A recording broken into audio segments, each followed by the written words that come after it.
Hello guys, cam classes में एक बार फिर से आप लोगों का मोस्ट वेलकम।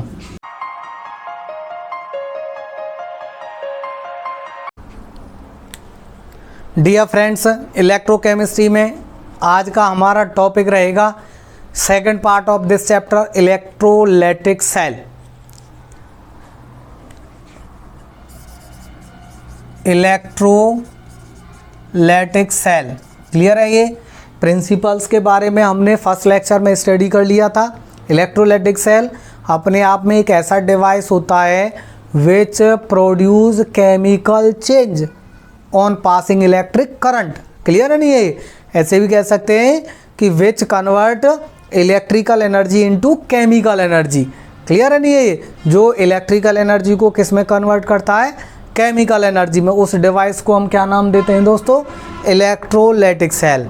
काफ़ी यूज़फुल फिनोमेना होता है, काफ़ी यूज़फुल अपने आप में प्रोसेस है, जिसका यूज़ हम ज़्यादातर मेटलर्जिकल ऑपरेशंस में मेटल्स के लिए उनका रिडक्शन और इलेक्ट्रोलाइटिक रिफाइनिंग करवाते हैं, तो वहाँ काफ़ी यूज़ है दोस्तों इसका। क्लियर है नहीं है? ये किसी भी मेटल का हमें ऑब्टेन करना होता है, उसका प्योरीफिकेशन करना होता है, तो हम इलेक्ट्रोलाइसिस प्रोसेस को ही प्रीफर करते हैं। समझ में आया दोस्तों? तो इलेक्ट्रोलाइसिस फिनोमिना से ही रिलेटेड आज का हमारा टॉपिक रहेगा फैराडेज लॉ ऑफ इलेक्ट्रोलाइसिस, वो भी हम स्टडी करेंगे। सबसे पहले हम देखते हैं कि इलेक्ट्रोलाइटिक सेल, इसका कंस्ट्रक्शन और इसका वर्किंग देखते हैं फ्रेंड्स। क्लियर है नहीं? प्रिंसिपल हो गया हमारा। I repeat it again, a device which convert electrical energy into chemical energy या which produce chemical change on passing electricity. ठीक है फ्रेंड्स, ये प्रिंसिपल हो जाता है। इसका वर्किंग स्टार्ट करेंगे, कंस्ट्रक्शन स्टार्ट करते हैं सबसे पहले इसके लिए। तो कंस्ट्रक्शन में electrolytic cell friends consist of an electrolytic tank. क्या रहता है दोस्तों? Electrolytic tank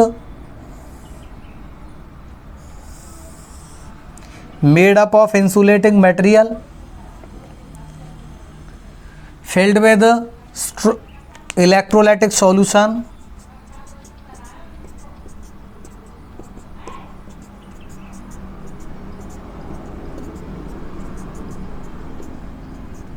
two metallic electrode, two metallic rod dip in the electrolyte, metallic rod dip in the electrolyte,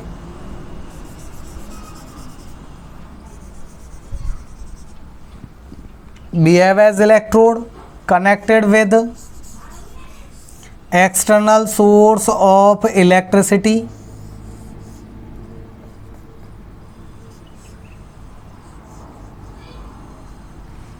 okay, connected with external source of electricity। And basic जो चीज़ है दोस्तों ध्यान रखने वाली है, नेगेटिव टर्मिनल होता है, पॉजिटिव टर्मिनल होता है।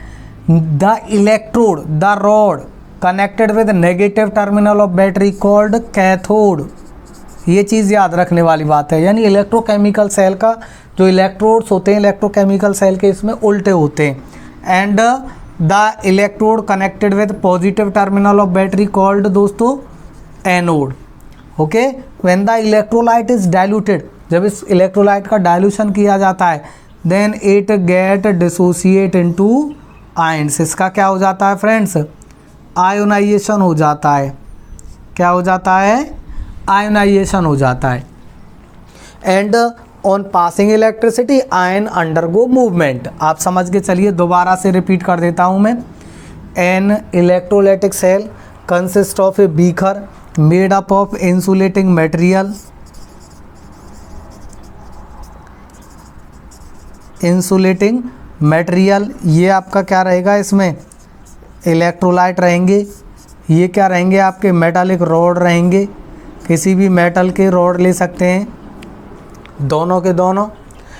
चलिए, तो an electrolytic cell consist of a beaker made up of insulating material filled with electrolytic solution in it. उसी मेटालिक रॉड से रिलेटेड इलेक्ट्रोलाइटिक सॉल्यूशन रहता है इसमें।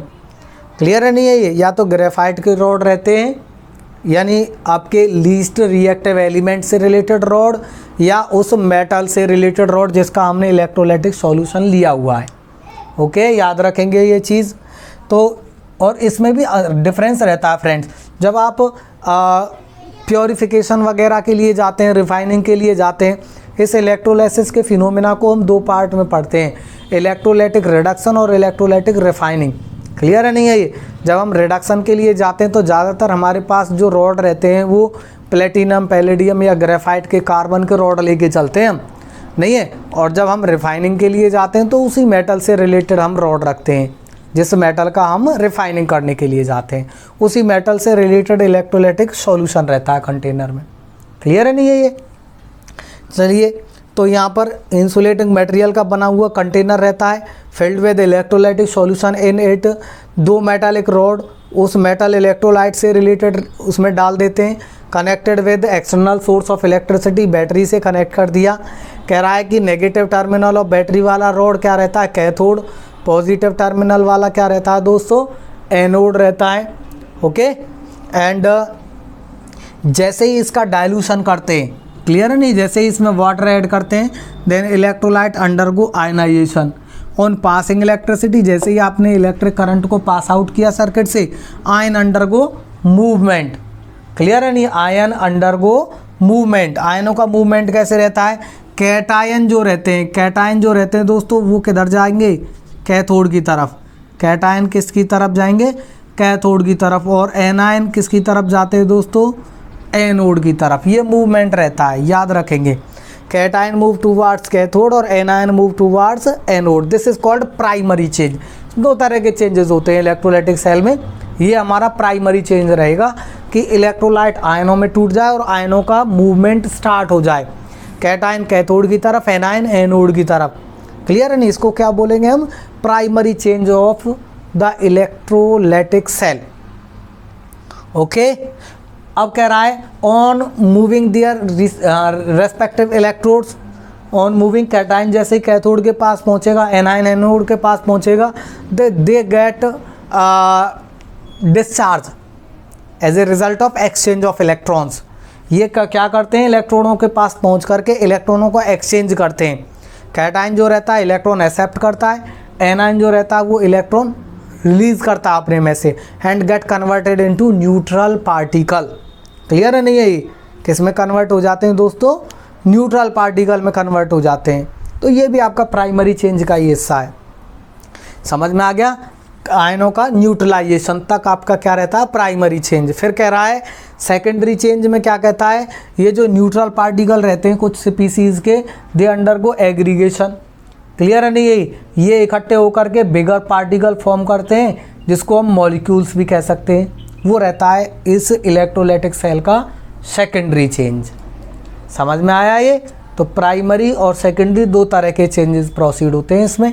आइए एक एग्जांपल के साथ स्टडी करते हैं, क्लियर हो जाएगा। जैसे दोस्तों हमारे पास हम ले रहे हैं मोल्टन NaCl। क्या लिया है हमने? Molten NaCl। और इसका क्या करा रहे हैं दोस्तों? हम इलेक्ट्रोलाइसिस करा रहे हैं हम।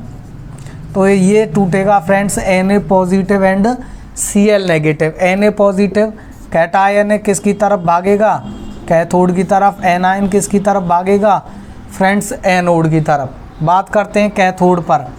एट कैथोड पर क्या रिएक्शन प्रोसीड होगा? कैटायन है, देखिए कैटायन और एनायन में टूट गया।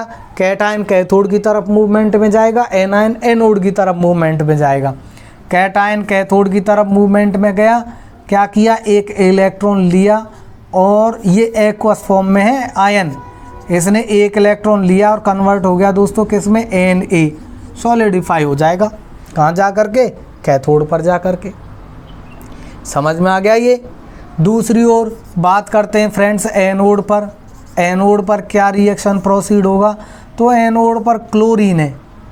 क्लियर है नहीं है? Cl नेगेटिव है, अपने में से इलेक्ट्रॉन रिलीज करेगा, ये किस में कन्वर्ट होगा? Cl में। और ये Cl दूसरा क्लोरीन है इसी तरह से, वो भी अपने में से इलेक्ट्रॉन रिलीज करेगा, वो भी Cl में कन्वर्ट। दोनों क्लोरीन जॉइंट होकर के किस में कन्वर्ट हो जाएंगे? Cl2 गैसियस फेज में। क्योंकि क्लोरीन के लिए जो एटम होता है वो इंडिपेंडेंट एग्जिस्टेंस नहीं रख सकता, क्लोरीन किस फॉर्म में इंडिपेंडेंट एग्जिस्टेंस दिखाता है? मॉलिक्यूलर फॉर्म में, Cl2 की फॉर्म में। क्लियर है नहीं ये? तो Cl ज्वाइंट होकर के क्या बना देते हैं दोस्तों? Cl2। यानी जब ये आयनों में टूटते हैं, Na positive Cl negative, Na positive Na में कन्वर्ट, Cl नेगेटिव Cl में कन्वर्ट, यहाँ तक रहता है हमारा प्राइमरी चेंज। ओके, और जैसे ही Cl ज्वाइंट हुए, Cl2 मॉलिक्यूलर फॉर्म बना दिया, तो ये रहता है इलेक्ट्रोलाइटिक सेल का सेकेंडरी चेंज। समझ में आया? इस तरह से ये काम करता है, समझ लीजिए दोस्तों इसे।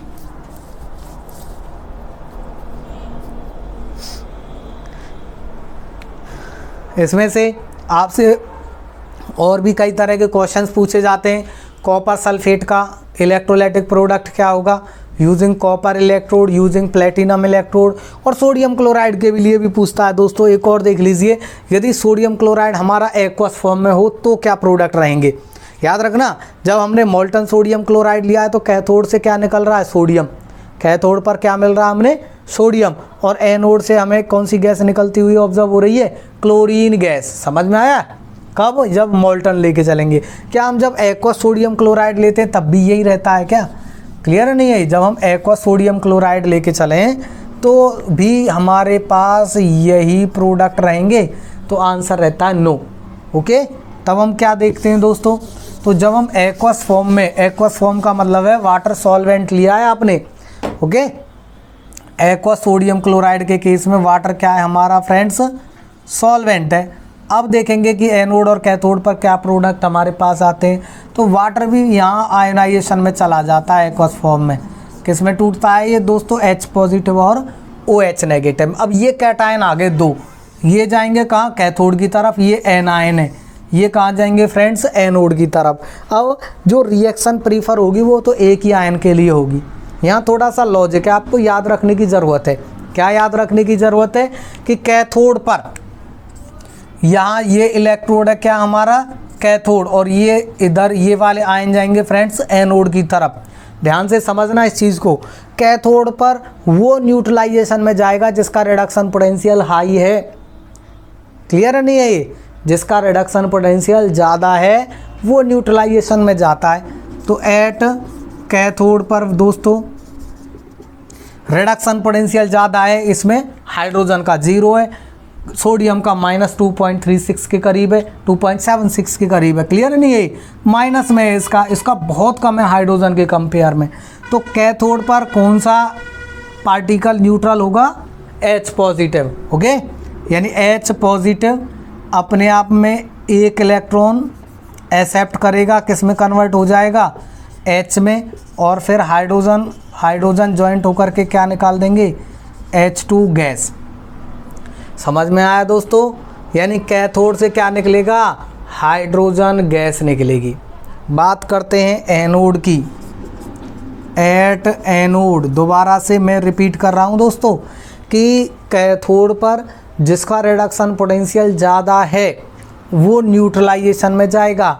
एनोड पर जिसका रिडक्शन पोटेंशियल कम है वो न्यूट्रलाइजेशन में जाएगा। ओके, तो दोनों में से हमें कंपैरिजन देखना होता है कि रिडक्शन पोटेंशियल किसका ज़्यादा है या किसका कम है। कैथोड पर हमें क्या देखना होता है? ज़्यादा रिडक्शन पोटेंशियल किसका है। क्लियर है नहीं है ये? उसके लिए रिडक्शन रिएक्शन प्रोसीड होती है। एनोड पर हमें देखना होता है कि किसका रिडक्शन पोटेंशियल कम है, उसके लिए ऑक्सीडेशन, क्योंकि कैथोड पर रिडक्शन होता है। रिडक्शन किसका होगा? जिसका रिडक्शन पोटेंशियल ज़्यादा है। एनोड पर ऑक्सीडेशन होता है। ऑक्सीडेशन किसका होगा? जिसके लिए रिडक्शन पोटेंशियल कम है। ओके, तो एनोड पर रिडक्शन पोटेंशियल क्लोरीन के लिए कम होता है, तो Cl नेगेटिव है, इलेक्ट्रॉन निकालेगा अपने आप में से, किस में कन्वर्ट हो जाएगा? Cl में। और Cl ज्वाइंट होकर के किस में कन्वर्ट हो जाएंगे दोस्तों? Cl2 गैस में। समझ में आया ये?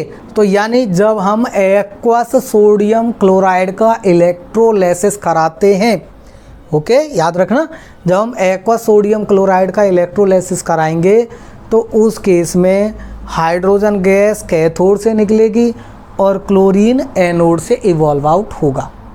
Is that clear? समझेंगे इसको। Okay, that's all.